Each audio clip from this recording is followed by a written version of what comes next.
¿Cómo puede ser que esta historia ocurrió acá, duró tantos años y no la conocíamos? Me parece que eso pasa con todos, con las mejores historias. ¿Cuál es la revelación?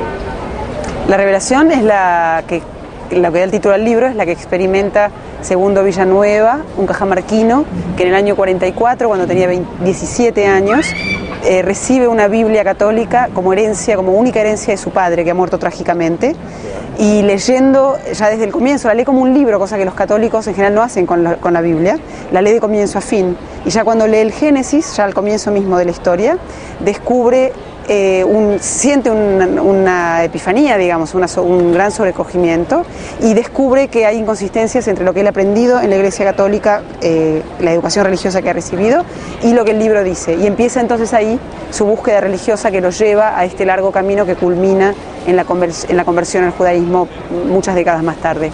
Hijo de campesinos, con una educación formal, digamos, completa, había hecho el colegio, pero no venía de una cultura letrada, y era un hombre modesto, muy modesto, era pobre, digamos, y era de provincia. No era del mismo Cajamarca, sino de un pueblo. Él nació en Sorochuco, pero se crió en Cajamarca, y todo esto ocurre originalmente en Cajamarca. ¿Cómo descubre el judaísmo?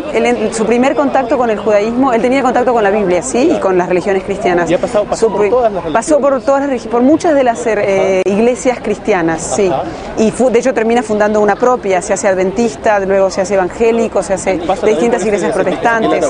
Tiene un contacto, viene a Lima en su momento a conocer a Taucusi, de quien escucha, cuando Taucusi está empezando recién a surgir. Que son los israelitas ellos. Exacto, porque se llaman israelitas, y entonces le llama la atención, viene a Lima a conocerlo, y pasan de hecho algunos sábados juntos, festejan algunos sábados juntos, y muy enseguida Villanueva tiene la sensación de que es un falso profeta, Taucusi, y de que es un charlatán, y lo abandona y sigue su camino por otro lado. Y con los judíos entra en contacto primero viviendo en el Amazonas, a donde se había mudado buscando el monte Sinaí y algunas ideas que él creía que iba a encontrar en ese lugar.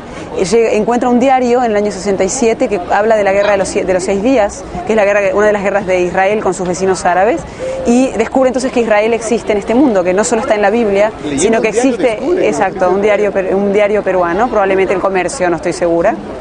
Y lo que ocurre es que entonces viene a Lima a buscar a los judíos, porque descubre que el pueblo del que habla la Biblia, del que él quería ser parte, este pueblo elegido por Dios, existe, ha sobrevivido. Entonces decide que no tiene que estar en la selva, lo anuncia a la comunidad, la mitad se van a su iglesia, exacto, que eran cristianos todavía, de modo que la mitad de la gente le grita anticristo y se va, y lo abandonan.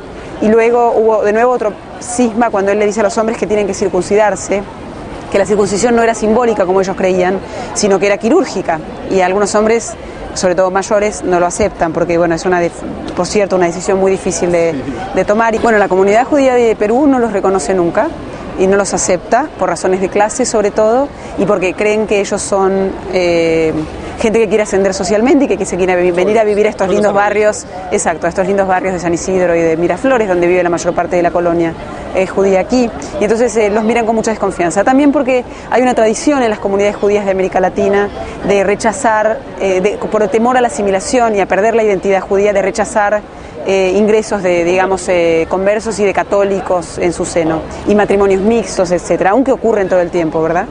Y entonces él lo que logra, y le lleva 20 años lograrlo, es conmover y convencer a algunos israelíes de que ellos realmente tienen una convicción muy fuerte y muy verdadera, y que verdaderamente están viviendo una vida como judíos auténticos y que merecen la conversión. Estos rabinos llevan a esta comunidad cajamarquina y de Trujillo al centro del conflicto de Medio Oriente. Son dos grupos que van en el año entre el 90 y el 91. Son 200 personas más o menos.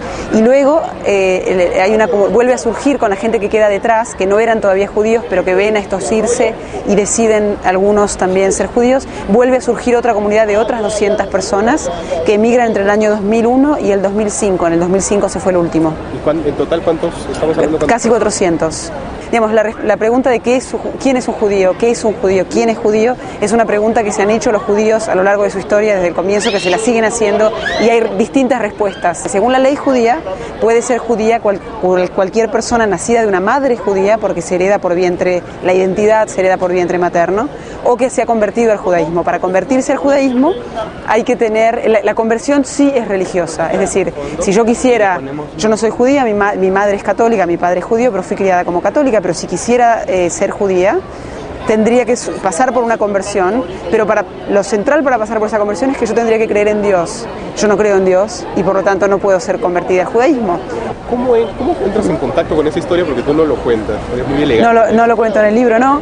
No me parecía que tenía que ser parte de la historia, pero sí es parte de la historia de cómo fue hecho el libro, y quizás es interesante porque hay que justificar, sobre todo en el Perú, por qué una argentina contó esta historia de una comunidad de peruanos. Yo encontré esta historia desde Buenos Aires, no había venido nunca al Perú entonces, en internet. En Google estaba buscando desde hacía varios días otra historia, otra cosa, estaba buscando material sobre otra cosa y caí en esas cosas que hay en internet, ¿no? Ese océano en que encontrás balsas dando vueltas tiradas ahí desde quién sabe cuándo.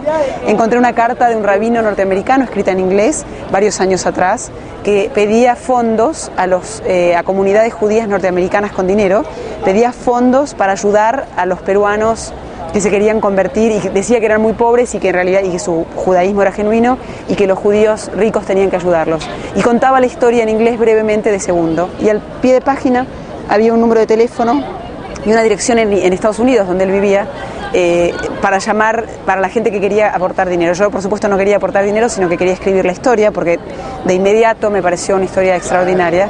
Y llamé por teléfono y ahí comencé la serie de contactos que me permitió venir luego a Perú y después ir a Israel varias veces. ¿Cuánto tiempo te demoró escribir la historia? ¿A cuántos sitios viajaste? Fui primero a Israel porque ya cuando yo encontré la historia ya la mayoría de la comunidad había emigrado, especialmente Villanueva y su iglesia. Fui a Israel en septiembre y octubre del 2003, luego en el invierno, junio y julio del 2004 estuve acá en Perú, en Trujillo, en Cajamarca y en Lima, y luego en febrero y marzo del 2005 volví a ir a a Israel. Y luego me tomé un año entero para escribirlo.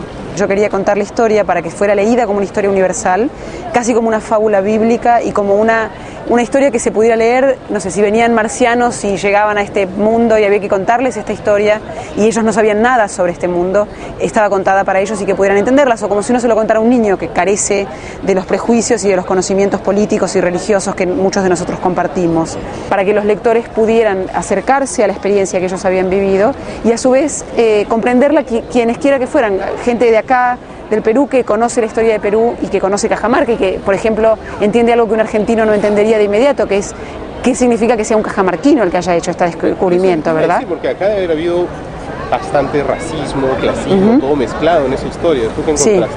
Sí, en el libro está contado desde la experiencia de ellos y en efecto había, sobre todo cuando entran en contacto con la comunidad judía, pero también antes, también como feligreses de la Iglesia Católica en los Andes, ¿no? También ellos sufren la experiencia de que los sacerdotes no tenían una relación directa con ellos como pueblo, digamos, y como pobres, y en general los trataban con desprecio cuando iban a hacer sus interrogatorios, sobre todo segundo Villanueva, de las cosas que no les cerraban en la Biblia. Y ellos hacen, además, cuando vienen acá a Lima a buscar a los judíos para ser aceptados, no los dejan entrar en sus templos, en algunos casos en sus sinagogas, y son vistos, como yo contaba antes, como un agente extraño, digamos, y estos cholos pobres que quieren ascender socialmente y son rechazados por eso.